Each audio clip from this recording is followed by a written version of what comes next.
Друзья, привет! Существует бесчисленное множество вариантов приготовления бараньей ноги. С мятой в английском варианте, с чесноком и розмарином в итальянском и французском, в слоеном тесте, с медом и горчицей, с экзотическими специями на Востоке. Этот отруб допускает множество интерпретаций. Фаршированный, в панировке, маринованный или просто запеченный. Мясо остается изысканным и ароматным, подходящим для любого случая. Но я бы все эти рецепты разделил бы на две категории. Первая, когда внутренняя температура мяса доводится до 58-60 градусов, мясо остается розовое внутри, как ростбиф. И вторая, когда мясо очень долго томится при низкой температуре, и в результате практически разваливается на волокна. Такой вариант бараньего конфи. Какой вариант приготовления выбрать, зависит, конечно, только от вашего вкуса. Но, например, если у вас старый баран, и вы боитесь, что мясо будет жестким, то, конечно, лучше его очень долго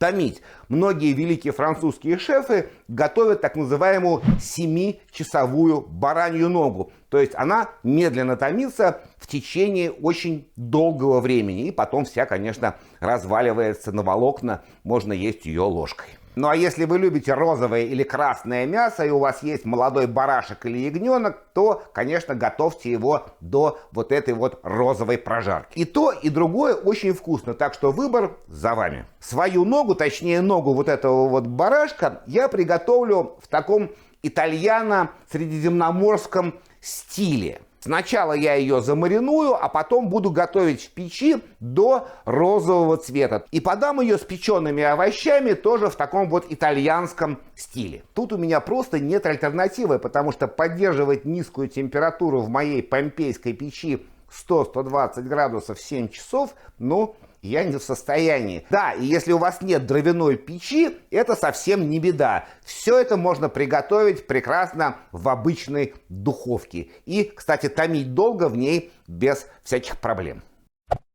Прежде чем мариновать баранину, чуть позже я объясню, зачем я это делаю, ее нужно правильно подготовить. Это влияет на вкус значительно сильнее, чем специи. Только сначала я отрублю эту кость, потому что иначе у меня просто нога вот в этот вот поддон вся не влезет. Можно вообще все кости удалить, тогда мясо приготовится быстрее, но мне кажется, с костью так эстетичнее. Мясо вот только тут на голяшке зачищу, чтобы оно не пропадало.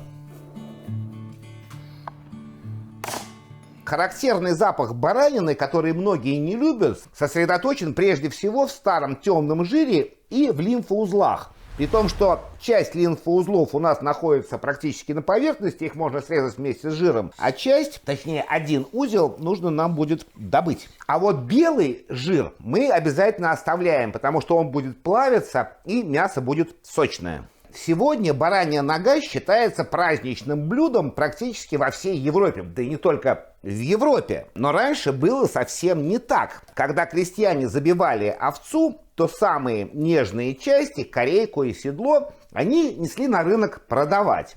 А вот баранью ногу готовили дома. И именно поэтому вокруг бараньей ноги возникло такое количество традиционных домашних рецептов. Самое вкусное, то есть то, что готовила бабушка. Вот эти вот внешние лимфоузлы, которые могут испортить весь вкус, они находятся в большом жире, толстом, поэтому нужно его просто удалять и все. В моем случае, так как я готовить буду довольно быстро, еще хорошо, конечно, удалить пленки и сухожилия, потому что весь этот коллаген за короткий срок просто не успеет перейти в желатин. А вот в случае долгого томления, конечно, никакие сухожилия удалять ни в коем случае не нужно, потому что они все перейдут в желатин, и это та самая сочность. И вот тут вот чуть ближе к тазобедренному суставу находится самый неприятный лимфатический узел. Он очень глубоко, его нужно найти, достать и вырезать. И главное, когда вырезаешь, его ни в коем случае не проткнуть, потому что все это может растечься, и мясо будет горьким. Мы испортим весь вкус. Это такая ювелирная работа патологоанатома. Вы наверняка смотрели какие-то европейские ролики по приготовлению бараньей ноги, и никто не занимался удалением этого лимфоузла. Дело в том, что у них в мясных лавках эту железу по умолчанию сразу удаляют и продают ногу уже без всяких вот этих вот штук. Она находится в большом куске жира. Вот я ее нашел, ее аккуратненько подрезать. и вытащить. И так, как я уже сказал, ногу я замариную. Если вы готовите долгоиграющий вариант, то вам мариновать ее совершенно не обязательно, потому что все соединительные ткани и так все разойдутся. А в моем случае быстрого приготовления мне нужно что-то, что размягчит эти волокна. Ну, в данном случае кислота. И в качестве кислоты я буду использовать лимон. И тут есть еще одна причина. Так как я буду готовить в печи, а это очень мощный жар, то без подготовки, без увлажнения поверхности она быстро отдаст влагу и получится твердая сухая корка. Кроме лимона я еще возьму апельсин. Мне хочется добавить цитрусовый такой аромат. Это эксперимент, я так никогда не делал, просто интересно, что получится. Свежий розмарин. Есть интересная причина, почему в странах Средиземноморья баранину готовят именно с розмарином. И не только потому, что по всему побережью розмарин растет практически как сорняк. Дело в том, что в розмарине содержится большое количество эфирного масла, который при нагревании хорошо растворяется в животном жире. И поэтому аромат розмарина проникает не только в корочку, но и в само мясо. Конечно, чеснок, оливковое масло, соль, перец. И я еще, опять же, в качестве эксперимента взял немного мяты, потому что мята очень хорошо дружит с бараниной. Я ничего нарезать не буду, просто все в блендере пробью. Так технологичнее и быстрее. Кстати, вот такой вот набор специй для маринада, то есть розмарин и чеснок, использовался еще древними римлянами. Потому что, опять же, розмарин – сорная трава, а чеснок у римлян считался вообще лекарственным растением. И вот это вот сочетание использовалось для маринада бараньей ноги. Поэтому, в общем, можно сказать, что этому рецепту больше 2000 лет. Чеснок почищу. Головки много, где-то, наверное, зубчика 4-5. Мяты возьму немного, потому что она все-таки очень сильная. Так вот. Апельсиновую цедру сниму прям так вот экономкой. И выжму где-то половинку лимона. Соль. Соль в маринаде очень важный компонент. Дело в том, что соль меняет структуру белка, как бы заставляя волокна мяса удерживать влагу. А то, что мясо нельзя солить перед готовкой, это известное кулинарное заблуждение. На самом деле просаливание мяса – это очень сложный физико-химический процесс. Сейчас я о нем говорить не буду, но просто поверьте. Солить надо обязательно. Черный перец и оливковое масло. Масло тоже очень важный момент, потому что масло обволакивает ногу и запечатывает все соки. Ну и, конечно, помогает сформировать красивую румяную корочку. Тут главное не переборщить со специями, потому что баранина все-таки должна остаться бараниной. Все пробиваем. Я его попробую. Слушайте, ядреный такой коктейльчик получился. Мне нравится. Так, теперь мне нужно ее намазать. И тут еще один возникает вопрос. Это шпиговать или не шпиговать? Я тут, пока у меня была пауза, провел в своем телеграм-канале среди наших кулинарных гуру опрос. Шпиговать ногу или не шпиговать? Так вот, 80% высказались за то, чтобы шпиговать. Ребят, простите, но я шпиговать не буду. Я сейчас объясню, почему. Единственное, что нам дает шпигование, мы сильно ароматизируем вкус мяса. И, пожалуй, все. Потому что все остальное – это минусы. Дело в том, что при запекании через прорезы в мясе, куда мы будем помещать чеснок, там, розмарин, будет выходить сок. Нам это совсем не нужно. Мы делаем все, чтобы мясо как раз запечатать, чтобы все соки остались внутри. И к тому же немногим нравится, когда кусочки вареного чеснока попадают на язык вместе с бараниной. Ну, опять же, дело вкуса. Итак, я не буду шпиговать. Вот. Хоть убейте. Ногу положу в пакет для запекания. Я хотел, конечно, ее завакуумировать, но у меня нету больших пакетов, поэтому придется вот так. У пакетов для запекания есть удивительное свойство. Они слипаются, их невозможно раскрыть. Если знаете лайфхак, то обязательно пишите. Герметично нам совершенно не обязательно закрывать. Воздух просто вышел лишний. Мыть я эту штуку не буду. И ставим в холодильник. Я поставлю на 12 часов. На самом деле тут еще очень тоже важный момент. Дело в том, что если мы будем мариновать баранью ногу больше 24 часов, то кислота начнет действовать как химическая варка. и наш верхний слой начнет вариться. И у нас не получится хорошей корочки и правильного мяса. Так что максимум 24 часа, ну 12 достаточно.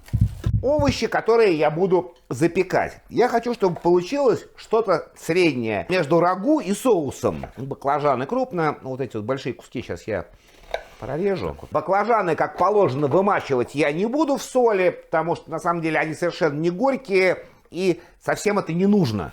Просто крупными такими штуками нарежу и все. Красный лук. Толстыми шайбами его нарежу. Прям вот такими вот. Так, чеснок, головку тоже пополам шайбочками. Она развалилась, но не страшно. Здесь вообще это все не имеет значения. Помидорки. Просто вот так вот их вдоль. Тимьян у меня еще остался, он высох, но ничего страшного. Нам главное все травы потом загнать вниз, чтобы они не сгорели в печи. Розмарин, не буду я его даже чистить, тоже положу. Еще у меня есть вот такой вот перчик, туда же его. Оливки. Тут лучше всего, конечно, брать хорошие, дорогие оливки с косточкой, в масле, с травами. Это очень важно, они дают правильный такой итальянский вкус. Можно, конечно, оливки или маслины положить в конце, чтобы они не нагревались, но, поверьте, ничего страшного не будет. И каперсы. Соль, тут надо осторожно, потому что оливки соленые и каперсы соленые, но все равно пару ложечек, думаю, нормально. Перец. И много хорошего оливкового масла. Тут мы не жалеем. Творчески все это перебурабливаем, так чтобы баклажаны оказались на дне желательно, и трава, а помидорки сверху, потому что они дают сок, и через этот сок все ароматы смешиваются, все пропитывается, получается волшебная вещь. Уже, в принципе, салат, но, правда, тут не все съедобно, потому что баклажаны, но уже вкусно. За час-два до начала запекания достаем мясо из холодильника, чтобы оно дошло до комнатной температуры.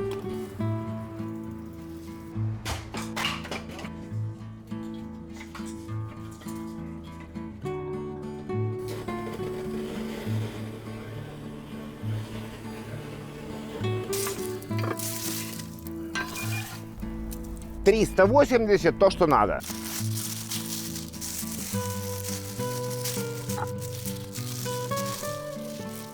Выпирающие кусочки голяшки сейчас веревочкой подвяжу. Лишний маринад сотру. Немного оливкового масла. Забавно, что мы считаем помпейскую печь устройством для приготовления пиццы. А она стала использоваться задолго до ее появления. Буквально на несколько минут мясо в печь, чтобы оно запечаталось. То есть сейчас я ее использую значительно ближе к первоначальному ее назначению. Так, сейчас я его аккуратненько переверну и с другой стороны.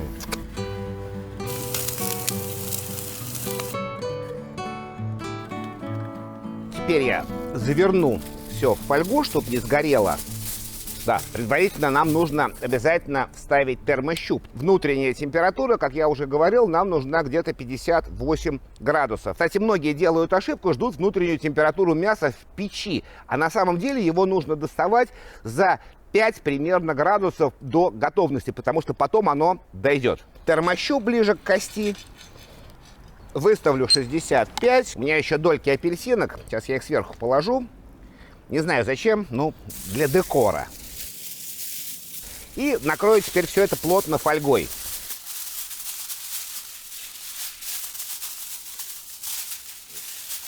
По моим расчетам, овощи должны приготовиться одновременно с бараниной. Но если они не доготовятся, мы поставим их чуть подольше. И главное, что нужно дождаться снижения температуры печи где-то до 200-180 градусов.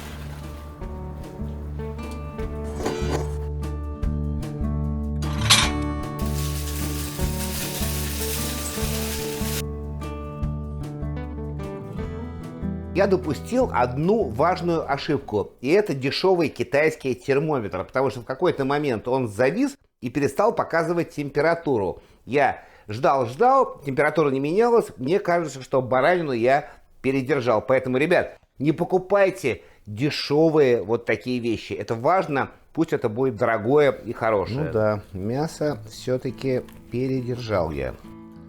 Оно, конечно, нежное, отличное, но пережаренное.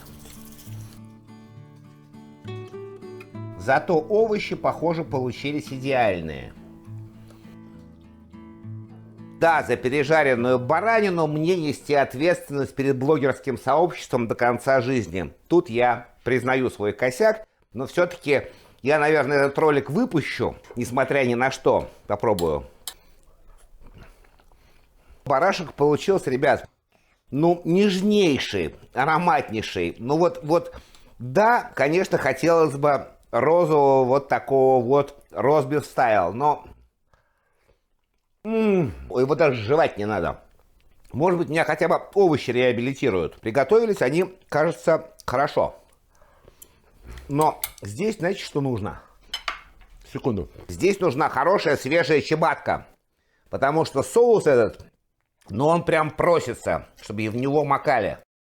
Слушайте, но все равно, несмотря на мою принципиальную ошибку, получилось, правда, очень вкусно. Что еще раз доказывает, что правильно подготовленную баранину испортить, ну просто невозможно. Все равно получилось, говорить идеально не буду, но прям вот хорошо.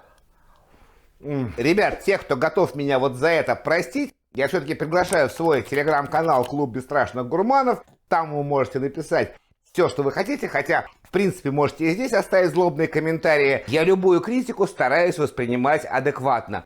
Всем пока и до нового кулинарного эксперимента.